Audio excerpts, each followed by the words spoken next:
I'm Shaurya, and with me are Nitya and Devansh. So picture this. The sun is shining bright, the wind turbines are spinning. But what happens when the sun sets or the wind just stops? Exactly. That's the biggest problem with renewable energy. It's not constant.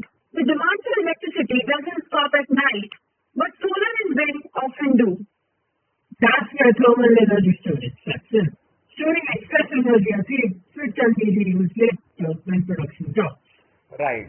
Basically, think of it as charging the earth with warmth and using that stored heat when we need power. But here's the thing. Not all storage systems are efficient or affordable.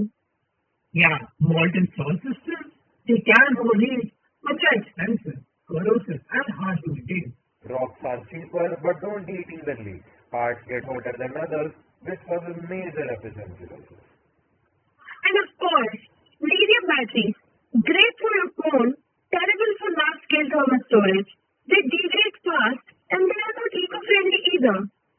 So we needed something simpler, safer, and more sustainable. And that's where our idea comes in. Sand batteries.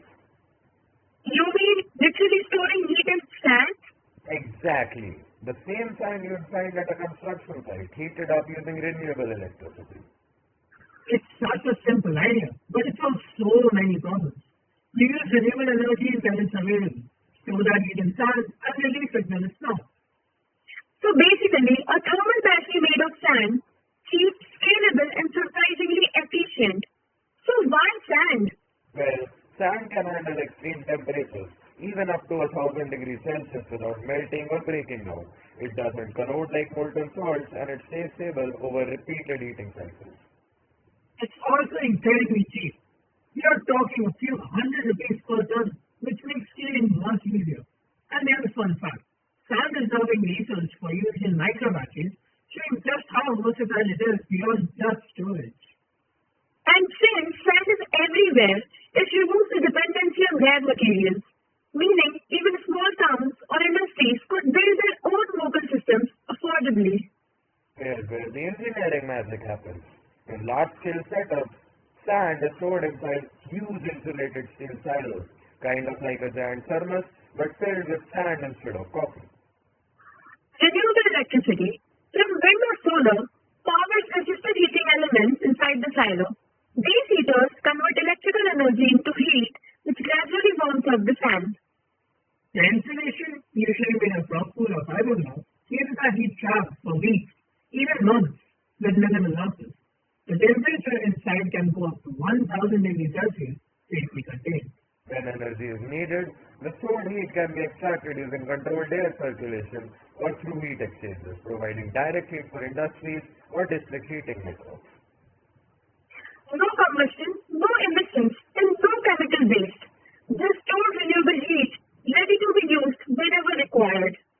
It's simple, scalable, and very low maintenance. A system that could run for decades with little intervention. Now, let's talk numbers. In terms of energy density, sand batteries can store around 17 kilowatt-hour per cubic meter for every 100 degrees temperature rise. That's substantial for a solid material.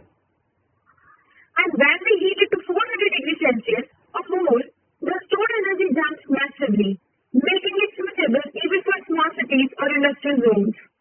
Compared to molten salt systems, sand batteries are 40 to 60% cheaper to install and maintain.